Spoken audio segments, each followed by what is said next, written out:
Welcome to Love and Dialogue, the podcast where love speaks. I'm Tristan. And I'm Brianna. We're so excited to have you join us as we explore the ups, downs, and all the in-betweens of relationships in all forms, whether it's with a partner, a friend, or family. Whether you're here for heartfelt stories, honest advice, or just a good laugh, you're in the right place. Relationships come in all varieties and dynamics, and we're on this journey together, sharing our experiences and learning along the way. Every week, we dive into real conversations about what it takes to build and nurture meaningful connections in our lives. So let's dive in together and see where this love-filled journey takes us, no matter what kind of relationship you're navigating. Thanks for tuning in to Love and Dialogue. Let's get started. Welcome back, folks. Welcome back to Love and Dialogue with your host, Tristan, and the beautiful Brianna. What do we got for the folks today, Bree? All right, guys. So today we're actually going to talk about the 5 love languages. And if you are not familiar with the 5 love languages, it is a book written by Dr. Gary Chapman. And he actually goes through it for couples, it's for kids, it's for adults. I mean, it's basically taking 5 different, I believe it's 5. It's 5 different types of ways that we receive love or that we like to receive love. And so there's words of affirmation, quality time, receiving gifts, acts of service, and physical touch. So that's deep. And you think like the basis of this, like people should take it and then, kind of have those conversations with one another and to get a better understanding. Is that kind of what this is mainly for? Yeah, I mean that in the book it talks a lot about like we usually love the way that we need to be loved versus taking the time to understand how your partner or your child or whomever is in your life, how they enjoy receiving love, right? And so I think when you take this, so we took a test.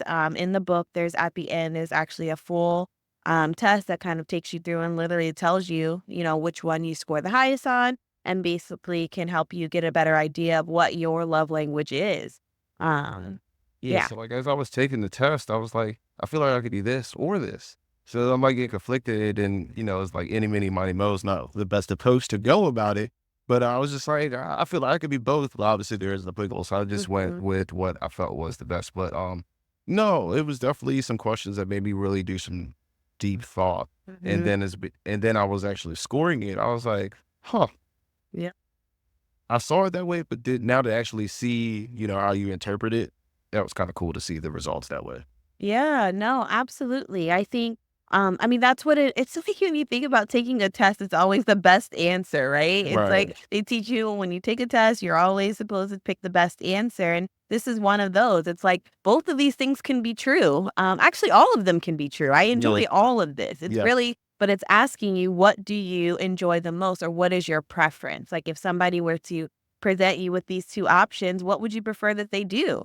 Which is hard because it requires you to do a lot of like interpersonal thought and really taking that extra step of like, do I actually want some of these things or do I just accept them because that's what my partner is doing for me, So it's a question to yourself of like really digging deep of knowing how do you really like to receive love? Like Yeah. I know, some days I love to receive gifts, other days like I want, your presence. So it's like, it's really hard to think about, if you could pick something all the time, like what would you choose is basically how the test is. Yeah, there was a lot of gifts. Yeah. I feel like every question had gifts. And I was like, if I was a gift person, I felt like, how would that be for something? So now I'm taking the test and I had to break through that whole mental piece of like, all right, I don't want to do it to just be like, all right, this is what I'm thinking my partner wants to hear. So then I took a step back and was just like, all right, I'm just going to take it, be realistic, do it as what I think, and then kind of just get a true assessment evaluation versus just trying to just do it just to, please my partner or think this is what they think I should be, Yo, that is so powerful because I genuinely think that kind of goes back to the premise of like, am I loving for me or am I loving for them, And I feel like when you're taking the test, you have to ask yourself, like, and I guess really take the moment to say, this is really what I want. It's Yeah. not about what my partner will think about this choice. And that's hard because when you're operating under the lens of like as a partnership, you're always thinking about your partner and kind of what their needs might be. So it's like you have to shift and really be selfless in this moment when you're taking this test and really only take your thoughts and feelings into action, which is, I think, very different for both of us and how we operate in our relationship on a, typical day. Yeah. So like as we're going through this test, what would you say was your least? And we could go least to your highest. So like what did you score out of the whole traits? Yeah.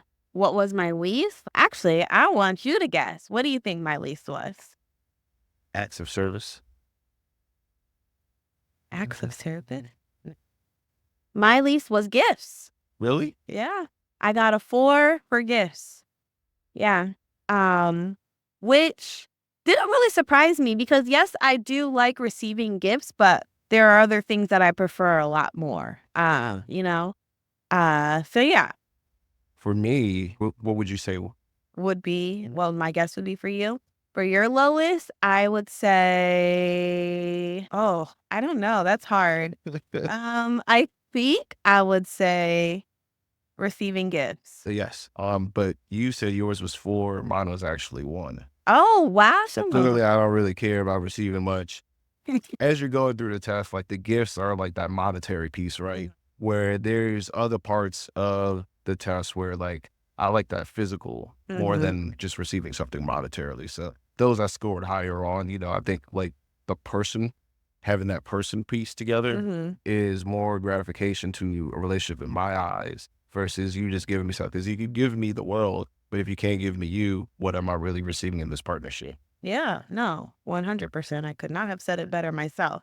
And I think for me, I knew receiving gifts wasn't something that was big for you because even when I think about like you and your birthday, you're very small scale. Like you don't want a lot, you don't want a lot of attention. Like again, just me and you spending time is always enough. So I know that part about that. But yeah, I think it's hard when you're taking the test again to just be like, yeah, like who doesn't want a little gift here and there? But Yeah. also like, again, when you're pairing it up to, I think it depends on what questions they're pairing it up to. Because again, if you haven't taken the test, each question has 2 options. And it's basically paired up against one of the other choices for the types of love languages. And so when there were 2 that I think I struggled with, which for me, I think I actually scored my 2 highest. I got, a tie. So 2 of my scores, I got an 8 in each. My highest was a 9. Okay. I had 2 that were in the 6s, and then I had 1 8. And like we just said, the receiving gifts was a 1 for me. Okay. My 2 that were 6 were words of affirmation and acts of service. Your 2 that were 6 were words of affirmation and what? Acts of service. Okay. I could definitely see the affirmations, acts of service. And so what was 9 then? Quality time or physical touch? Physical touch. Okay. Quality time was an 8 for me. All right. Okay. Making sense. See, my scores were so close. So I had 2 8s, I had 2 4s, and 1 6. I had quality time as 8, Okay. I can see that as well. physical touch as 8, and then words of affirmation and receiving gifts were both 4, and acts of service was 6.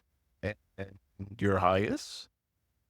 They were tied. It So, like, was what would you, I mean, obviously everything's up for discretion, but if you had to choose out of those 2, which one would you say you would lean more into? Yeah. And I think that was hard. Even when I was answering the questions and going through it, I was thinking to myself, like, well, quality time and physical touch usually go pretty hand in hand. Right, You know what I right. mean? Yeah. So, it's like when I got to those questions, I was like, well, I want both. Like every single one. I was like, no, both of those things feel good to me. So actually, I wasn't really surprised by my results when I got it to the end.